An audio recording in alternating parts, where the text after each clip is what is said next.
நீங்க தான். ஆமா, காளி வெங்கட் கேரக்டர் காளி வெங்கட் தான் சார் நான். கேரக்டர். என் ஒய்ஃப் கேரக்டர் மைனா கேரக்டர். அந்த 2 குழந்தைகள்ல அதில் அந்த மூத்த பையனை நடிச்சது என் பையன். ஓ ஆமாம், அதனால வந்து அதை அவன் பார்த்ததுனால அவனுக்கு அங்கே ரியலாக பார்த்ததுனால அவனுக்கு இன்னும் கனெக்ட். இன்னொன்று ஈஸியாக சீரியல் அப்படின்ட்டு போயிடுவாங்க. ஆமா ஆமா ஆமாம், இது ரொம்ப ஒரு ஒரு ஒரு குடும்ப படம் எடுக்கிறோம்னாமே சீரியல் அடுத்த அப்படிங்கிற ஒரு மூடு வந்துடுச்சு. ஆனால் சீரியல் எடுக்கிறது ரொம்ப கஷ்டம். அது சீரியல் எடுக்கிறவங்கள்ட்ட போய் கேட்டால் தான் தெரியும் அவங்க ஒவ்வொரு நாளும் எவ்வளோ கஷ்டப்படுறாங்க அதை எடுத்து எடிட் பண்ணி அப்படிங்கிறது வந்து. அதுக்காக அம்மாக்கள் எல்லாம் வில்லின்னு நாங்கள் சொல்லவே இல்லை, சொல்ல முடியாது. மாமியாக்கள் எல்லாம் வில்லின்னு சொல்லலை. அங்கே பொட்டும் ஆவரணமும் அப்படி இருக்காங்கன்னு தான் சொன்னோம். புரியுதுங்களா? சில இடங்கள்ல ஆம்பளைங்களுடைய மாமனாருடைய இதுவும் மச்சினைங்களுடைய பிரச்சனையா இருக்கும். அப்போ என் மாமி அப்படி இருக்காங்களா அப்படின்னா கேட்காது. என் மாமியெல்லாம் அப்படி கிடையாது. ஊருக்குள்ள பார்க்கும்போது நிறைய குடும்பங்கள்ல விளக்கேற்றுக்கிற பேர்ல வேட்டு வச்சுட்டு போயிடுறாங்க. அதோட இன்ஸ்பயர் தான். அவ்வளவு விதவிதமா நினைக்கிறதெல்லாம் அவர் போடுவார். நான் கொஞ்சம் சுதாரிப்பா இருப்பேன். இவர் ஏதாவது போட்டு கொடுக்குறான்னு சொல்லிட்டு சாப்பிட்டு நாளைக்கு ஷூட்டிங் எடுத்து கொடுத்துக்கூடாது அப்படின்னு. ஆனா அதை விரும்பி சாப்பிட்றதுக்கு ஒரு பெரிய கூட்டம் இருந்தது. ஸ்போர்ட்ஸ் மூவி பண்ணலாம்னு ஒரு ஐடியா இருக்கு. ஒரு வில்லேஜுக்குள்ள ஒரு ஹாரர் மூவி பண்ணணும். கடைக்குடி சிங்கத்துக்கு ஒரு பேய் படம் இருந்தா எப்படி இருக்கும்? Horror sir. ஆமா, தலைவன் தலைவி ஒரு மூடுக்குள்ள ஒரு ஹாரர் பண்ணி அதுக்குள்ள ஒரு பேய் வந்தா எப்படி இருக்கும்? நல்லா இருக்கும். ஹீரோயினுக்குள்ள பேய் பிடிச்சா எப்படி இருக்கும்?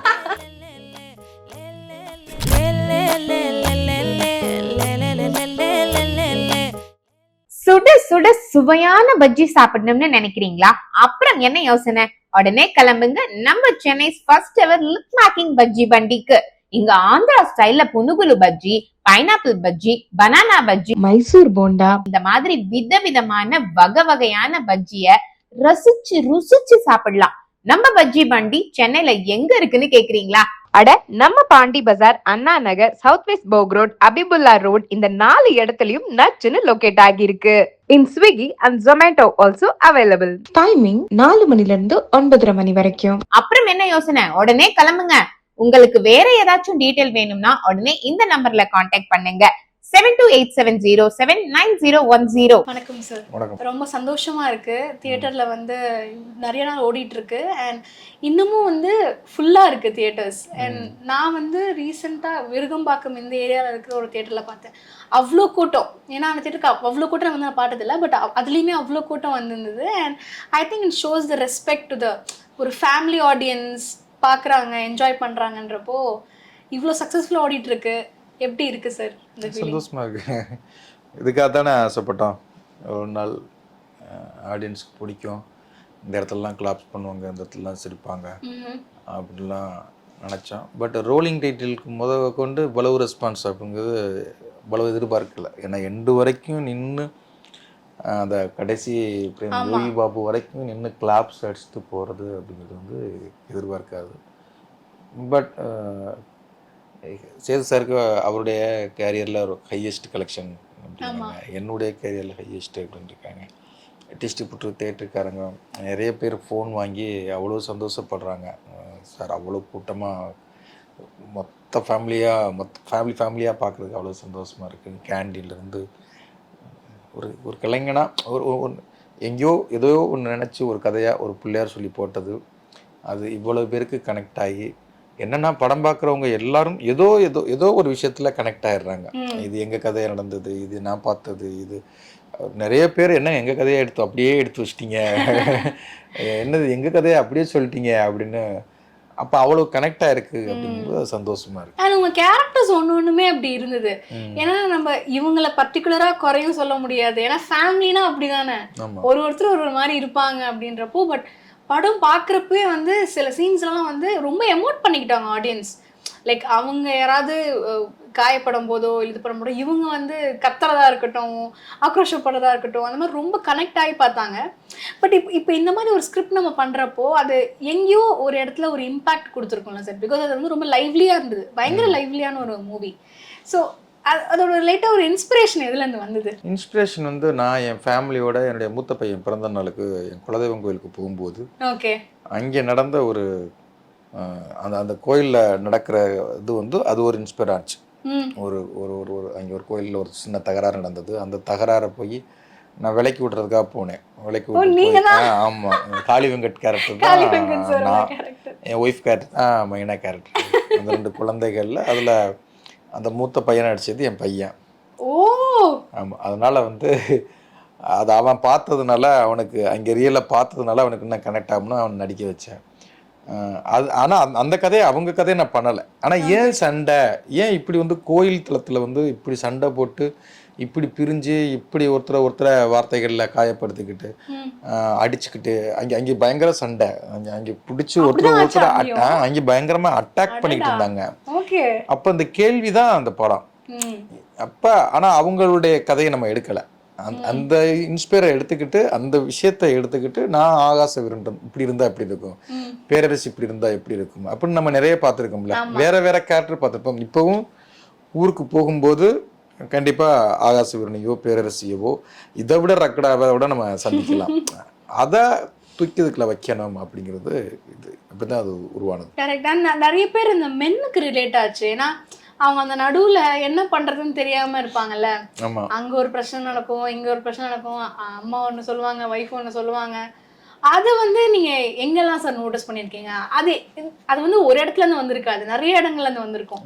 அது மாதிரி வேற எந்த சீன் அதுக்குள்ள ரிலேட் ஆச்சு? பொதுவாகவே என்னுடைய படங்கள் வந்து ஓவர் கற்பனையா இருக்காது. இருக்கிற விஷயங்கள்ல நடந்த விஷயங்களை அப்சர்வேஷன் தான் சொல்லணும். அது இங்கேதான் இதை பார்த்தோம் அப்படின்னு இல்லாமல் நம்ம மைண்டுக்குள்ளே ஒரு ஃபீடிங் நடந்துக்கிட்டே இருக்கும், அது ஏறிக்கிட்டே இருக்கும். அது அப்போ அந்த கதையை அதை எடுக்கும்போது அது ஈஸியாக நமக்கு கனெக்ட் ஆகுது. இன்றைக்கும் ஊருக்கு போகும்போது பயங்கர அன்பானவங்களையும் அங்கே தான் பார்க்க முடியுது, பயங்கர சண்டை போடுறவங்களையும் அங்கே தான் பார்க்க முடியுது, பயங்கர கோபக்காரங்களையும் பார்க்க முடியுது. அப்போ அது எல்லாத்தையும் எடுத்து அந்தந்த கேரக்டருக்குள்ள நம்ம அது வைக்கும்போது அந்த கேரக்டர் உங்களுக்கு ஈஸியாக கனெக்ட் ஆகுது. இப்போ இந்த படம் வந்து நிறைய பேர் கனெக்ட் ஆனதுக்கு காரணம் அதில் யாரோ அவங்க அக்காவோ தங்கச்சியோ அண்ணனோ தம்பியோ அப்பாவோ அம்மாவோ ஏதோ ஒரு ஒரு கேரக்டர் வந்து அவங்கள ஈஸியாக கனெக்ட் ஆகிடுது. அப்போ நம்ம வாழ்வியலில் இருந்து கதையை எடுக்கும்போது, வாழ்வியல் இருந்த நம்ம வாழ்வியலை படமாக பண்ணும்போது, நம்ம மக்களுக்கான பிரச்சனையையும் நம்ம மக்களுக்கான வாழ்க்கையை படமாக பண்ணும்போது அது வந்து ஈஸியாக கனெக்ட் ஆக முடியுது. ஆமா, அது ரொம்ப தெரிஞ்சுது. அண்ட் அவங்களுக்குள்ள இருக்கிற பிரச்சனை, கான்ஃப்ளிக்டா இருக்கட்டும், என்னன்னே சொல்ல மாட்டாங்க. அப்புறம் ரொம்ப நாள் கழிச்சு என்னதான் பிரச்சனைன்னு கேட்குறப்ப அதுவும் என்னடா இது நிறைய மிஸ்ட்ரியும் இருக்கு, அதே சமயத்துல ரொம்ப இன்ட்ரெஸ்டிங்கா எடுத்திருக்காங்கன்னு தோணுச்சு. அண்ட் அந்த கேரக்டர்ஸ் மாதிரி நிறைய பேர் நம்ம லைஃப்ல பார்த்துட்டு தான் இருக்கோம் இப்போ வரைக்கும். பட் எனக்கு என்ன தோணுச்சுன்னா, நீங்க எப்படி ரொம்ப டிஃப்ரெண்டா ஒவ்வொரு தடவை ஒரு ஃபேமிலி பேஸ் கான்செப்ட் நம்மளுக்கு என்ன தோணுன்னா, ஓகே இதுல வந்து ஏதாவது ஒரு முன்னாடி ஒரு பண்ண படத்தோட ஒரு ரெஃபரன்ஸ் இருக்கும். அப்படி இருக்கவே இருக்காது எப்பயுமே. எல்லா நேரமும் நீங்க வந்து புது புது ஃபேமிலியா வந்து ரிசர்ச் பண்ணி பண்ற மாதிரி இருக்கும். ஒரு தீசிஸ் வேற தீசிஸ் மாதிரி இருக்கும். சேம் அபவுட் த ஃபேமிலி, ஆனால் டிஃப்ரெண்டா. பீட் பசங்க நம்ம எடுத்துக்கிட்டோம்னா ஸ்டார்டிங்லேயே வந்து you one a national award for that. அதுல காமிச்ச ஃபேமிலிக்கும் இதுக்கும் டோட்டல் டிஃப்ரென்ஸ். அப்போ அது உங்களுக்கும் அது இம்பாக்ட் ஆகியிருக்கா ஓவர் த இயர்ஸ்? அதுதான் இப்போ நீங்க சொல்றது மாதிரி தான். பசங்களும் ஃபேமிலி ஃபிலிம் தான், கேடி பிளாக் கில்லாடிரங்காவும் ஃபேமிலி ஃபிலிம் தான். ஆமா, கடைக்குடி சிங்கமாக இருக்கட்டும், நம்ம வீட்டு பிள்ளை இருக்கட்டும், இப்போ இந்த படமாக இருக்கட்டும், எல்லாமே வந்து ஃபேமிலிக்குள்ளே தான் வரும். ஆனால் அந்த அம்மா வேற மாதிரி இருப்பாங்க. இப்போ கேடி பிளாக் கில்லாடிரங்களா வந்து யோசனை விதி அந்த அம்மா பேர், அவங்களுடைய இதுவே டோட்டலாக வேற ஒரு ஆர்க்கில் தான் இருக்கு. நீங்கள் பொட்டுவை எடுத்துக்கிட்டிங்கன்னா பொட்டுவும் அதுவும் கனெக்டே ஆகாது. புரியுதுங்களா? இதுல கடைக்குட்டி சிங்கத்துல வானவன் மாதேவியையும் கொண்டாந்து பொட்டையுமோ, நீ எந்த கேரக்டர் அங்கே குணசிங்கம் ஒரு மாதிரி இருப்பான், அரும்பன் வேற மாதிரி இருப்பான், ஆகாச வீரன் வேற மாதிரி இருப்பான். அப்ப என்னன்னா நம்ம ஒரு வில்லேஜ் ஒரு ஃபேமிலி ட்ராமா எடுத்தாலும் எவ்வளவு ஃபேமிலி இருக்குல்ல, அப்போ அந்த வேற ஃபேமிலியை நம்ம காமிக்கிறது ஒரு சவால் தான். ஆனா அது நானும் மெனக்கிடுவேன். இந்த இதுக்குள்ளே நம்ம மாட்டிக்க கூடாது, இந்த படத்துடைய சாயல் வந்துடக்கூடாது, இந்த இதுவாகிடக்கூடாது அப்படின்னு. பொதுவாக இந்த மாதிரி படம் பண்ணுறது ரொம்ப கஷ்டம், ஆனால் ரொம்ப ஈஸி. ரெண்டுமே அது ஹேண்டில் பண்ண தெரியணும். இன்னொன்று ஈஸியாக சீரியல் அப்படின்ட்டு போயிடுவாங்க. ஆமாம், இது ரொம்ப ஒரு குடும்ப படம் எடுக்கிறோம்னாமே சீரியல் அடுத்த அப்படிங்கிற ஒரு மூடு வந்துடுச்சு. ஆனால் சீரியல் எடுக்கிறது ரொம்ப கஷ்டம். அது சீரியல் எடுக்கிறவங்கள்ட்ட போய் கேட்டால் தான் தெரியும் அவங்க ஒவ்வொரு நாளும் எவ்வளவு கஷ்டப்படுறாங்க அதை எடுத்து எடிட் பண்ணி. அப்படிங்கிறது வந்து கதகளி பண்றது ரொம்ப ஈஸி, ஒரு த்ரில்லர் பண்றது ரொம்ப ஈஸி. ஏன்னா அதுக்கு ஒரு ஒரு ஒரு த்ரில்லர் மூடுக்குள்ள எடுத்துக்கிட்டு திரைக்கதையை வந்து எவ்வளோ சஸ்பென்ஸ் சர்ப்ரைஸ் கொடுத்துக்கிட்டே போயிருந்தோம்னா அது போயிட்டே இருக்க முடியும். ஆனால் இங்கே நீங்கள் வந்து ரொம்ப சஸ்பென்ஸ் கொடுத்துக்கிட்டு இருந்தாலும் இங்கே உட்காராது. அப்போ ஒவ்வொரு சீனுக்குலையும் ஒவ்வொரு வசனத்துலையும் நீங்கள் சுவாரஸ்யப்படுத்திக்கிட்டே இருக்கணும், அவனை கனெக்ட் பண்ணிக்கிட்டே இருக்கணும், அவனை சிரிக்க வைக்கணும், இல்லை யோசிக்க வைக்கணும், இல்லை அவனை வந்து ஏதோ ஒரு அவனுக்கு ஒர்க்கு படம் பார்க்குறவங்களுக்கு வந்து நீங்கள் ஏதோ ஒரு கனெக்ஷன் கொடுத்துக்கிட்டே இருக்கணும். பேனு உட்காந்து படம் பார்த்துக்கிற அளவுக்கு பண்ணிங்கன்னா இழுத்து முடிட்டு போயிடுவாங்க. ஃபோன் எடுத்துடக்கூடாது. இப்போ இன்னைக்கு உள்ள ஆடியன்ஸ் வந்து டக்குன்னு ஃபோன் எடுத்துருவாங்க. அப்போ அது இந்த மாதிரி கதையை எடுத்துக்கிட்டு பண்ணுறது பெரிய சவாலான விஷயம்தான் உண்மையிலேயே. வந்து அதுக்காக இது ஒரு பயங்கர கஷ்டம் அப்படின்னு கிடையாது. ஸ்கிரிப்டாக பண்ணுறது ஈஸி தான். ஏன்னா வாழ்வியலிருந்து எடுக்கும்போது கனெக்ஷன் கரெக்டாக கொடுத்து அதை சுவாரஸ்யப்படுத்திட்டான் அப்படின்னா ரொம்ப ஈஸி, எடுக்கிறது ரொம்ப ஈஸி. ஆனால் ரொம்ப டஃப். அது கொஞ்சம் போர் அடிச்சுனாலும் ஒட்டுமொத்த படமும் உட்காந்துரும். ஆமா, இப்ப நீங்க சொல்ற மாதிரி இன்ஸ்டாலே இப்ப ஃபாஸ்ட் ஃபார்வர்ட் பண்ற இது வந்துருச்சு. எல்லாமே சீக்கிரமா பண்ணணும். ஆமா, நீங்க ரீல்ஸே 20 செகண்ட்ல இருக்கிறது தான் பாக்குறான். 40 செகண்ட் வச்சு 30 செகண்ட் வச்சிட்டீங்க அப்படின்னா அந்த 20 செகண்ட் போதும், எனக்கு போதுமானது, இதுக்கப்புறம் இதுதான் இருக்கும் அப்படின்னு போயிடுறாங்க. இன்னைக்கு பயங்கர ஃபாஸ்ட் ஃபார்வர்டில் இருக்கு லைஃப் எல்லாமே. அப்போ அவங்களுக்கு வந்து உட்கார வைக்கிறது வந்து ஒரு பெரிய சவால் தான் இன்னைக்கு, புரியுதுங்களா? அதுதான் 20 செகண்ட்ல நீங்க ரீல்ஸுக்கு சொல்லலனாவே போர் தான். படம் 2 hours 20 minutes அப்படிங்கிறத நீங்கள் எவ்வளவு சுவாரஸ்யப்படுத்தணும், அப்போ எவ்வளவு மெனக்கடணும், அது எவ்வளவு அப்படிங்கிறது நீங்கள் தான் புரிஞ்சுக்கணும். அண்ட் இதுக்கு முன்னாடி பண்ண படங்கள்லாம் எனக்கு பார்த்தப்போ அந்த ஃபேமிலி ரொம்பவே கரெக்டாக இருக்கும். அதில் லவ் வர மாதிரி இருக்கும். இதில் லவ் வந்துட்டு லவ்வை சுற்றினதில் வந்து ஒரு ஃபேமிலியோட கேயாஸ் இருக்கிற மாதிரி காட்டுவாங்க. அதில் வந்து இந்த அம்மாங்க பண்ணுற பிரச்சனையாக இருக்கட்டும், ரெண்டு வீட்டு அம்மாவும் பண்ணுற பிரச்சனையாக இருக்கட்டும், அந்த மாதிரி நீங்கள் ரியல் லைஃப்பில் பார்த்துருக்கீங்களா சார்? இருக்குங்க நிறைய. அதுக்காக அம்மாக்கள் எல்லாம் வில்லின்னு நாங்கள் சொல்லவே இல்லை, சொல்ல முடியாது. மாமியாக்கள் எல்லாம் வில்லின்னு சொல்லலை. அங்கே பொட்டும் ஆவரணமும் அப்படி இருக்காங்கன்னு தான் சொன்னோம். புரியுதுங்களா? சில இடங்கள்ல ஆம்பளைங்களுடைய மாமனாருடைய இதுவும் மச்சினைங்களுடைய பிரச்சனையா இருக்கும். இந்த கதைக்குள்ள அது இருந்தது. அது நிறைய விஷயங்கள் பார்த்தது, கேள்விப்பட்டது, சந்திச்சது. அப்போ என் மாமி அப்படி இருக்காங்களா அப்படின்னா கேட்காது. என் மாமியெல்லாம் அப்படி கிடையாது. ஊருக்குள்ள பார்க்கும்போது நிறைய குடும்பங்கள்ல விளக்கேற்றுக்கிற பேர்ல வேட்டு வச்சுட்டு போயிடுறாங்க. அதோட இன்ஸ்பயர் தான், அவ்வளவுதான். ஆமா, அண்ட் சில பேர் நீங்க முன்னாடி ஸ்டார்டிங்ல சொன்னீங்கல்ல, அந்த கிரெடிட்ஸ் எல்லாம் போடுறப்போ அவங்க உட்காந்து பாக்கலன்னா பாதி படம் அவங்க மிஸ் பண்ணிட்டாங்கன்னு அர்த்தம். ஏன்னா அதுக்கப்புறம் நீங்க நிறைய சொல்லியிருப்பீங்க. ஸோ அந்த வகையில இப்போ இந்த டிவோர்ஸ்ன்ற விஷயம் வர்றப்போ நீங்க ஆல்ரெடி நீங்க மீடியால பேசினதா இருக்கட்டும், அதை வந்து இப்போ எவ்வளோ ஒரு நார்மலைஸான ஒரு விஷயமா இருக்கு. பிடிக்கலன்னா ஆமா விவாகரத்து பண்ணிட்டு போயிடலாம். பட் இதுல வந்து ரொம்ப அது டிஃப்ரெண்டா காமிச்சிங்க. அது ஜஸ்ட் அ பேப்பர்ன்ற மாதிரி நீங்க சொன்ன மாதிரி எனக்கு தோணுச்சு. அதை பத்தி இல்ல அது அதாவது உணவு எல்லா பலவிதமான ஹோட்டல் திறந்துருக்கு. அது நீங்க என்ன சாப்பிடணும் அப்படிங்கிறது உங்க கையில தான் இருக்கு. ஃபோன் அவ்வளோ ஆப்ஷன் இருக்கு. அது ஐஃபோனை வாங்க போறீங்களா, சாம்சங் வாங்க போறீங்களா, இல்லை அதை விட இதுவாக போங்க, அது உங்க ஆப்ஷன் தான் இருக்கு. வாழ்க்கையும் அதுதான். நீங்கள் சேர்ந்து வாழ போறீங்களா, பிரிஞ்சு வாழங்க போறீங்களா, டைவர்ஸ் வாங்கிட்டு வாழ போறீங்களா, இல்லை டைவர்ஸ் வாழாமல் பிரிஞ்சு வாழ போறீங்களா, எல்லா ஆப்ஷன் உங்கள் கையில் தான். ஃப்ரீடம் அப்படிங்கிறது எல்லாத்துலேயும் எல்லாருக்குமே இருக்கு. நாங்கள் வந்து கஷ்டப்பட்டு நீங்கள் வாழ்ந்தே தான் ஆகணும், புருஷன் பொண்டாட்டி என்ன பிரச்சனை இருந்தாலும் அட்ஜஸ்ட் பண்ணி வாழுங்கன்னு சொல்லவே இல்லை. புரியுதுங்களா? அதனால வந்து பிரிஞ்சு வாழ்றவங்கள நாங்கள் கிரிட்டிசைஸ் பண்ணவும் இல்லை. அது அவங்களுடைய ஃப்ரீடம். நாங்கள் டைலாக்காக அதுதான் சொல்லியிருக்கோம். அது அவங்களுடைய ஃப்ரீடம். ஆகாசவேலனும் பேரரசியும் டைவர்ஸ் வாங்கலாம்னு போறாங்க. டைவர்ஸ் வாங்கி கூட அவங்களால பிரிஞ்சு இருக்க முடியல, திரும்பி சேர்ந்துடுறாங்க. அப்படிங்கிறது அவங்களுக்கு தான் நம்ம வந்து இது கதையில் இது சொல்லியிருக்கோமே ஒழிய, இது ஒட்டுமொத்த சமூகத்துக்கும் நம்ம வந்து வாழ்க்கைனா இப்படி தான் இருக்கணும், அட்ஜஸ்ட் பண்ணி தான் போ, புருஷன் பொண்டாட்டினா அடிச்சுக்கிட்டாலும் உதச்சிக்கிட்டாலும் வாழுங்கன்னு நம்ம சொல்லவே இல்லை. இவங்க 2 பேர், புரியுதுங்களா? சாய்ஸ் நம்ம கையில தான் இருக்கு. அது நீங்க தேர்ந்தெடுக்கிறது. உங்களுக்கு பிரிஞ்சு இருக்கிறது ஃப்ரீடம், அதான் எனக்கு நிம்மதியா இருக்குன்னா தாராளமா அதை நீங்க சூஸ் பண்ணிக்கங்க. இல்லைங்க சண்டை போட்டுக்கிட்டே வாழ்றது செம்மையா இருக்குங்க அப்படின்னா அதை நீங்க சூஸ் பண்ணிக்கங்க. அவ்வளவுதான். இல்லைங்க எனக்கு இந்த ஒய்ஃபை விட்டுட்டு இன்னொரு ஒய்ஃபோட வாழ்றது பிடிக்குன்னா அது உங்களுடைய. நம்ம சொல்றது இந்த படத்துல தலைவன் தலைவின்னு சொல்லி இருக்குது, ஆகாச வீரனும் பேரரசியும் தான். இது ஒட்டுமொத்த தம்பதிகளுக்கான படம் கிடையாது. அதே சமயம் பிஹைண்ட் த சீன்ஸ் சொல்றப்போ உண்மையாலுமே அங்க வந்து சாப்பிட்டாங்கன்னு கேள்விப்பட்டேன். ஹோட்டல்ல நீங்க வச்சிருந்த ஹோட்டல்ல அது எப்படி சார் உங்களுக்கு? அது வந்து என்னன்னா செட் ரொம்ப அழகா போட்டிருந்தான். ஆர்டர் சம்மர் வந்து ரொம்ப அழகா போட்டிருந்தாப்புல. அது வந்து கள்ளழகர் கோயில் வாசல்ல அந்த இடத்த போட்டிருந்தோம். அப்போ கள்ளழகர் கோயிலுக்கு வர்றவங்க எல்லாத்துக்குமே வந்து ஒரு ஹோட்டல் நினைச்சிட்டாங்க. நம்ம வந்து ஹோட்டல் பேரரசின்னு போர்டு வச்சிருக்கும் போது ஹோட்டல் நடக்குது, அந்த ஹோட்டலில் நாங்கள் ஷூட்டிங் எடுத்துக்கிட்டு இருக்கோம்னு நினச்சிட்டு, ஏன்னா அங்கேருந்து பார்க்கும்போது ஹோட்டலில் சாப்பிட்டுக்கிட்டு இருப்பாங்க, நம்ம ஜூனியர் ஆர்டிஸ்ட் எடுத்து வச்சுருப்போம். அப்போ அவங்களுக்கு வந்து ஓகே ஹோட்டலுக்குள்ளே அவங்க எடுத்துக்கிட்டு இருக்காங்க, நம்ம போய் சாப்பிடுன்னு சொல்லிட்டு உள்ளுக்க வந்துடுவாங்க. அந்த மாதிரி நிறைய பேர் வந்து இல்லைங்க அது ஷூட்டிங் நாங்கள் செட்டு போட்டு எடுத்துக்கிட்டு இருக்கோம், இல்லையே சாப்பாடு போடுறாங்களே எங்களுக்கும் போடலாம் இல்லை அப்படிம்பாங்க.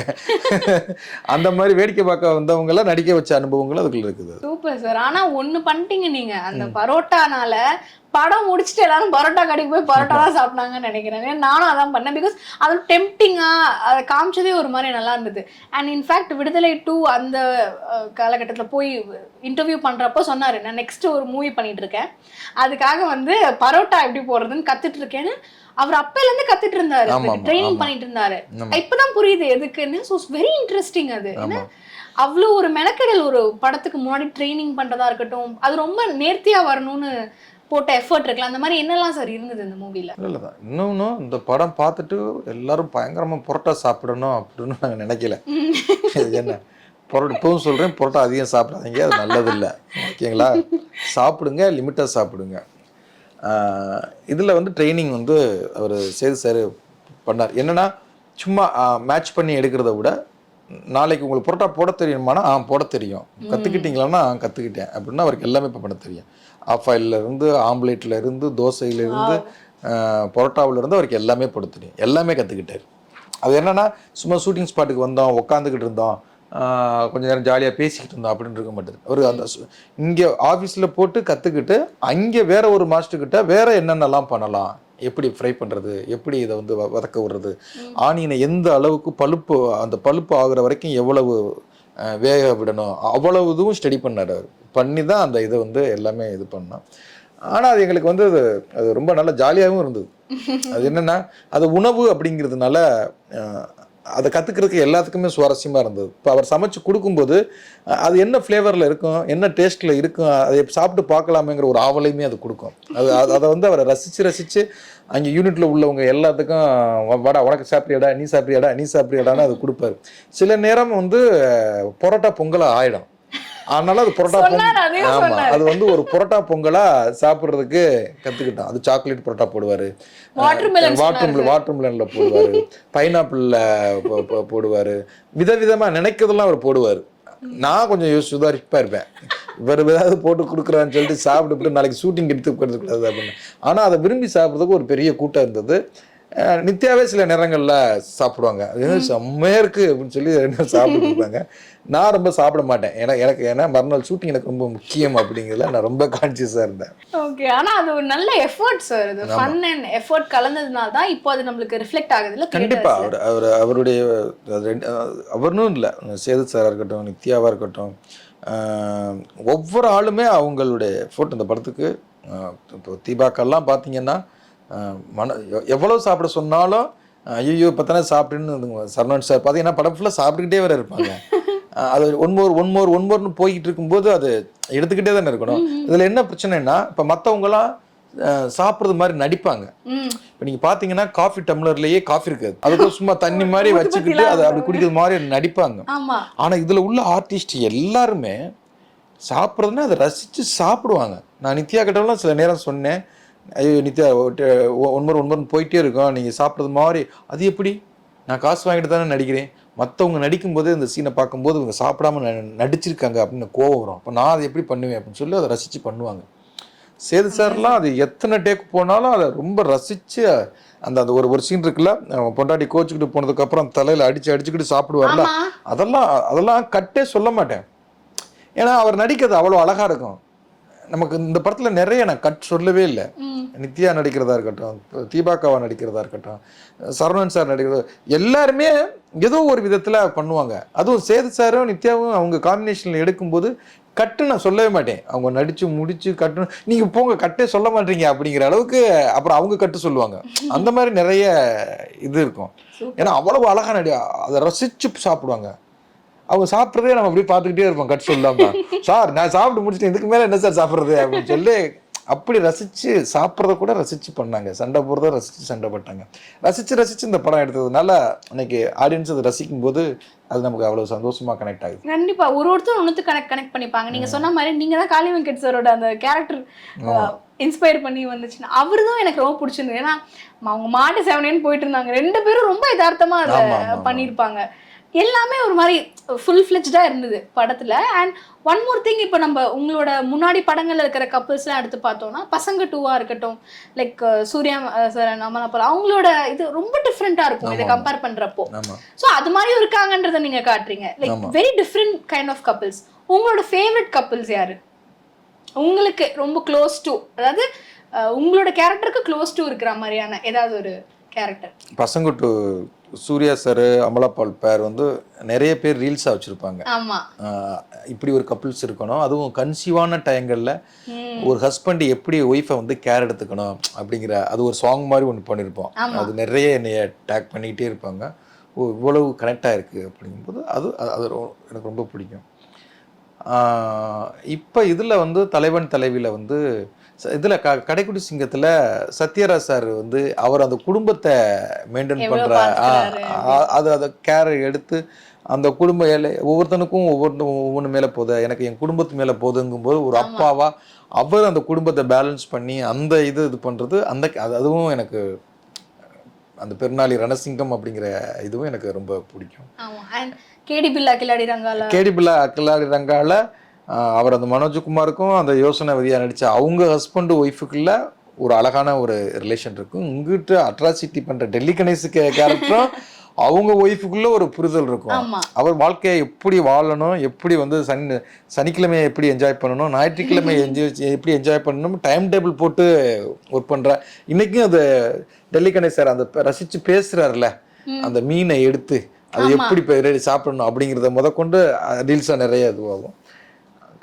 ஆகாச வீரனும் இன்னைக்கு இந்த இதில் பார்த்தீங்கன்னா சரவணன் சாருக்கும் பொட்டுக்குமே ஒரு அழகான ஒரு லவ் இருக்கும். அவங்களுக்குள்ள பெரிய சீன் இருக்காது, ஆனால் அந்த ஏம்பட்டு அப்படின்னு அவர் பேசுகிறதா இருக்கட்டும், அந்த அம்மா அவருக்கு பதில் சொல்கிறதா இருக்கட்டும், அவங்க ஒருத்தரை பார்த்துக்கிறது. சேதன் சொன்னார், சார் இவங்க ஏதோ ஒரு 7-8 வருஷம் கல்யாணம் ஆகி குடும்பம் நடத்துறது மாதிரியே இருக்காங்க சார் அப்படின்பாரு. அவங்க அழகாக அதில் உட்காந்துருப்பாங்க. அதனால் ஒவ்வொரு தம்பதிகளுமே அது ரைட்டிங்காக நல்லா இருக்கும்.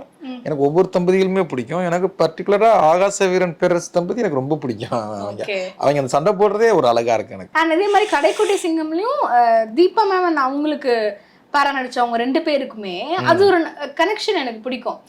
குழந்தை இருக்கு, அதுவும் அழகா இருக்கு. மாரிமுத்துக்கும் தீபாவுக்கும் குழந்தை இருக்கு, ஆனா அவங்களுக்குள்ள அந்த தம்பதிகளா ஒரு அழகான ஒரு அது ஒரு விதமான லவ்வா இருக்கும். ஆமா, ஏன்னா அப்போ அது ஒரு வில்லேஜ் கான்செப்ட் தான். அங்க இருக்கிறப்போ அவர் எவ்வளவு நேசிச்சா அவங்க வைஃப். அதுலயும் கடைக்குடி சிங்கத்திலயும் சரவணன் சாருக்கும் அந்த யுவராணி தம்பதிகளுக்குள்ள ஒரு இது இருக்கும். இவர் ஆவுனா போய் வந்தவா தாமரை மணால சண்டையாரா எப்படிப்பட்டவன் அப்படின்னு சொல்லி நேம்ஸ் ரொம்ப முக்கியம் சொல்றது. அது அந்த இதுவும் இதுவா இருக்கும். அது எல்லாமே ரைட்டிங்ல நல்லா வந்ததுனால அது கேரக்டரா நல்லா இதுவாயிடுச்சு. அவ்வளவுதான். Super sir. அடுத்து நாங்க என்ன எக்ஸ்பெக்ட் பண்ணலாம் ஃப்ரம் யூ? ஒரு நல்ல மாடர்ன் ஃபேமிலி எக்ஸ்பெக்ட் பண்ணலாமா இல்ல எப்படி? இல்லைங்க, அது என்னன்னா இந்த படம் தியேட்டர்ல வந்து பார்க்கும்போது இந்த ஆடியன்ஸு சத்யம் தியேட்டரில் பார்க்கும்போது அது ஒரு ஆடியன்ஸாக இருக்குது. ஃபோரமாலில் பார்க்க அது வேறு ஒரு ஆடியன்ஸாக இருந்தது. புதுக்கோட்டை ஆர்கேபி தேட்டரில் போய் பார்க்குறீங்க, அங்கே வேறு மாதிரியான ஆடியன்ஸாக இருக்குது. அப்போ இது எல்லா ஆடியன்ஸுக்கும் பிடிச்சிருக்கு. முக்கியமாக ஃபேமிலி ஆடியன்ஸுக்கு மட்டும் சொல்ல முடியாது, லவ் பண்ணுற பசங்களுக்கும் ரொம்ப பிடிச்சிருக்கு. அப்போ அவங்க லவ்வர்ஸாக பார்த்துருக்காங்க. அதனால் அடுத்து ஃபேமிலி ட்ராமா தான் பண்ண போகிறீங்க அப்படின்னு கிடையாது.